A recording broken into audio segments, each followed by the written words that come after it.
Today, I'm going to explain an American comedy drama film called Yes, God, Yes. Spoilers ahead. Watch out and take care.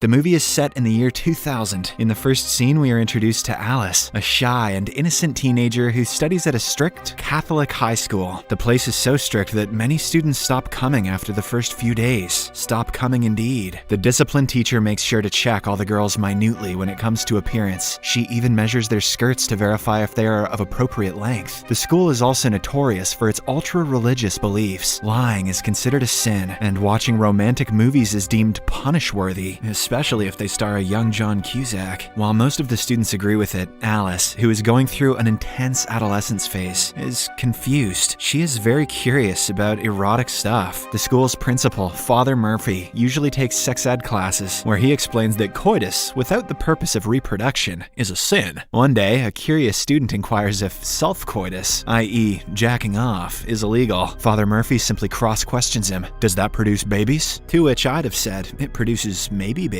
He also makes it clear that any form of intercourse before marriage will result in everlasting misery. Alice has a hard time comprehending all of this, as her sexual desires keep growing with every class. On one hand, her teacher strictly advises her against those fantasies, but on the other hand, her body needs it. She becomes even more confused when her best friend Laura doesn't support her feelings. The latter believes that students their age should simply focus on their studies. Later, when Alice reaches home, she immediately sits next to her computer and opens the popular online chat room, AOL. Oh man, that makes me feel old. As she is going through various rooms, she suddenly gets a message from an unknown guy by the username Hairy Chest 1956. He has sent some unsolicited and explicit images of him doing it with his wife. Alice, who has never seen such pictures before, immediately turns off the monitor in disgust. But shortly after, curiosity gets the better of her, so she turns on the monitor and starts scrolling through the images. This is how all perverts online like to imagine it goes. Minutes later, Hairy Chest 1956 again messages her. He wants to know her ASL. Alice doesn't know what that means, so he explains it to her in detail. After Alice lies that she is a 22-year-old girl from Iowa, the man asks her for a picture. Slightly scared, she sends him a photo of her friend instead. This excites the man even more, so he starts sending her erotic messages. Alice just reads in bewilderment, as she doesn't understand most of the words. As the chat continues, the man inquires if she is pleasuring herself. Alice has never done it before, but when the man reassures her that it's fine, she slides her hand inside. All of a sudden, Alice starts feeling wonderful. But before she can climax, her mother arrives home. She hurriedly turns off the monitor and rushes towards the kitchen. "What's for dinner, Mom? Smells hot. The next day at school, as Alice and Laura are having lunch in the cafeteria, a popular girl approaches them and says, "I cannot believe Alice tossed Wade's salad." She also mentions that the entire school is buzzing with this rumor. However, Alice denies doing that, saying she doesn't even know what the phrase means. "I'll give you a hint, Alice, that salad contained nuts." She also asserts that she never talks to Wade, the nerdy classmate who always looks high. After the popular girl leaves, Alice takes out the cover of a chocolate filling and starts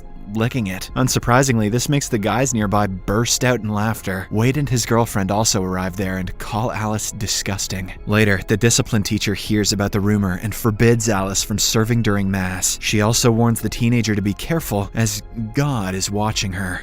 In the evening, Alice, who is feeling guilty about the AOL chat incident, confesses her venial crimes to Father Murphy. The latter does not scold her, but he simply asks her to refrain from such things. As a form of punishment, he tells her to recite the prayer 20 times, which she instantly does. "Oh man, don't stop," says Father Murphy. In the next scene, both Alice and Laura decide to attend the school's upcoming retreat, where the students will be taught how to get closer to God. Alice sees this as the perfect opportunity to return to the path of righteousness, while Laura wants to be noticed by a popular senior named Nina. When they arrive at the campgrounds, Alice cannot take her eyes off of a retreat leader, Chris, who also happens to be the captain of the school football team. He's just one T short of Christ. Maybe I'll let him touch mine. On the other hand, Laura is excited excited to finally see Nina, who is another retreat leader. But the two get selected in the opposite groups, making them both upset. Later, Nina leads Alice to her room and asks her to hand over all her gadgets and devices. Alice hands her watch, but she keeps her phone with herself. The next morning, all the students gather in the main hall, where Father Murphy starts one of his boring lectures. He says that they have been summoned to this trip by none other than the Almighty God himself. Once the students survive his lecture, they are asked to take part in a survey. In a form, a variation of feelings are mentioned, and the students will have to circle the ones they've felt throughout the year. Alice circles some of them, along with the word turned on. After the time is up though, she has a change of thoughts. She tries to erase the circle over turned on, but can't, so she simply crosses out the word before submitting the form. For the next exercise, the students are asked to come on stage and express anything they want to say. Nina takes this as the perfect opportunity to become the center of attraction. She goes on about how her family ignored her when she was a kid. The plan works, and all the students circle her and give her a warm hug. That night, as Alice is sneakily using her cell phone, she suddenly gets an idea. She puts the device on vibration mode and then shoves it between her legs. Alice suddenly starts having butterflies in her stomach and a weird sensation she has never felt before. However, when she sees the crucifix hanging in her room, she stops. I guess she's not into voyeurism just yet. On the second day of the retreat, all the students are taken on a hike through the woods. A girl accidentally trips, so Chris helps her up elegantly. This gives Alice an idea, so she fakes an injury and calls him for help. He immediately goes to her, picks her up, and takes her to a nurse. Alice is over the moon. In her mind, she is having multiple hormonal explosions. The retreat is turning out to be a good one for her so far. But unfortunately, in the evening, Nina finds out about her cell phone when it unexpectedly starts vibrating. It is immediately confiscated, and Alice is sent to Father Murphy. As a punishment, he assigns her to cleaning duties around the retreat house. Alice obliges and starts cleaning right away. A few hours later, while she's still at it, she notices a computer inside Father Murphy's room. Since there is no one around, Alice silently opens his computer and logs onto AOL anonymously. Then she inquires what tossing the salad actually means. Unfortunately, the people in the chat room give her different answers, and none of them seem to be conclusive. It means drying off the leaves. It means mixing up the ingredients. It means blowing yourself. At the same time, Alice hears some footsteps approaching, so she hastily turns off the monitor, not realizing that the computer is still open. On her way out, she runs into Nina, who lightheartedly guilts Alice about her presumed encounter with Wade. Nina further adds that she is not mad at her for illegally sneaking in her phone. Instead, she is hopeful that Alice is on the right path towards righteousness. On the third day, Chris gathers a bunch of students and asks them to confess their regrets, if they have any. He says that confessions help people relieve their stress and stay focused. One by one, all the students explain their sob stories. One talks about his recent breakup with his girlfriend, while another mentions how she couldn't attend her grandmother's funeral. When it's Alice's turn, she says she wants to grate some cheese on Chris's sweet abs. But actually, she has nothing to say, so she just lies that her dog was poisoned to death, and she couldn't save him. The story touches one of the students so deeply that she starts crying. Later, as all the students are in the cafeteria, Father Murphy shows up with an anxious look and reveals that someone accessed explicit content on his computer. He then tells the culprit to claim responsibility as soon as possible. When no one utters a word, he leaves, saying his favorite catchphrase, "God is watching." The incident frightens Alice, but she decides to keep her secret concealed. In the next scene, all the students are called to Father Murphy's office one by one. He wants to check if they are making progress. Soon it's Alice's turn, and the first thing she is asked about is her relationship with God. She simply replies,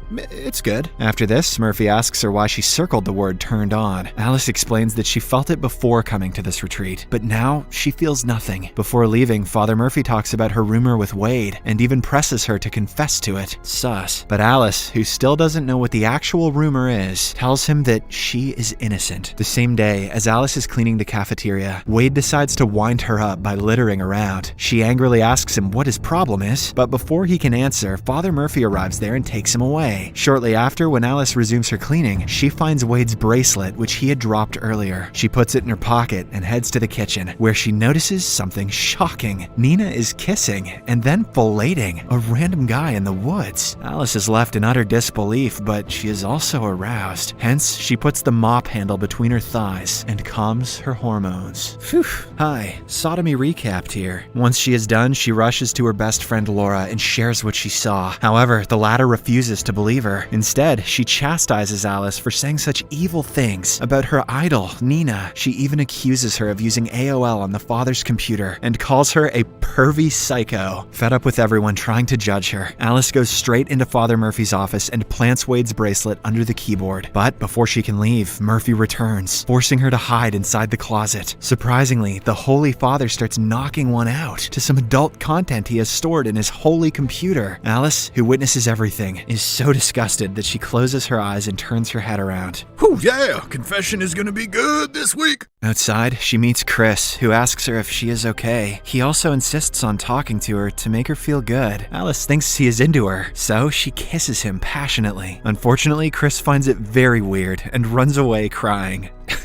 At night, when everyone is busy with their prayers, Alice sneaks out to the campgrounds to have some fresh air. She stumbles upon a lesbian bar, where she and the owner Gina commiserate about how the fear of damnation can warp an adolescent's development. The teenager asks Gina about why everyone wraps around a fake image to impress others and hide who they really are. She further adds that she is afraid to explore and commit small mistakes, afraid of the fact that she will go to hell. Seeing her depressed, Gina reveals her own story. She explains that she was also brought up in a Catholic school where the rules were extremely strict. However, she didn't let them change her, and now she is a totally different person than what was expected of her. Hearing this, Alice becomes somewhat happy. After their conversation ends, Gina gives her a ride back to the retreat. She also encourages her to look into colleges that are much more open-minded. Before she returns, Alice has one last question. She wants to know the meaning of tossing someone's salad. Gina laughs for a while and finally reveals that it means licking someone's Alice also pretends to laugh, but deep down, she is horrified. On the last day of the retreat, as all the students are having breakfast, Father Murphy abruptly pulls Wade away. Turns out that his bracelet has been found, making him the perpetrator in the father's eyes. With this, Laura also makes peace with Alice and promises to not judge her again. Surprisingly, she also reveals that Wade is gay. He simply spread the rumor of Alice tossing his salad in order to conceal his true identity.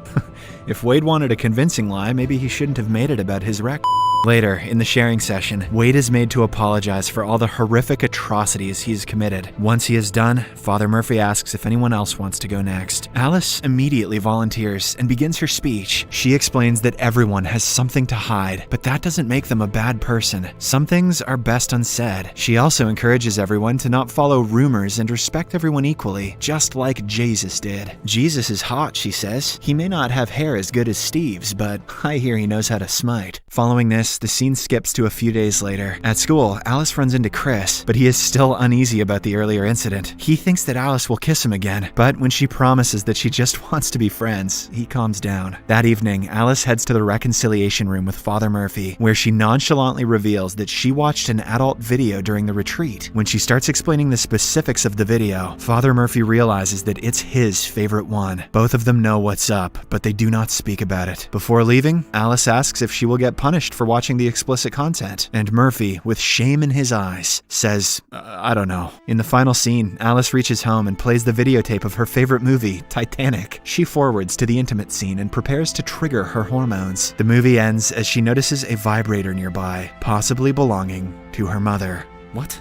It's a weird ending. Subscribe for more videos like this, turn on notifications, and leave a like to help the channel out. Thank you for watching.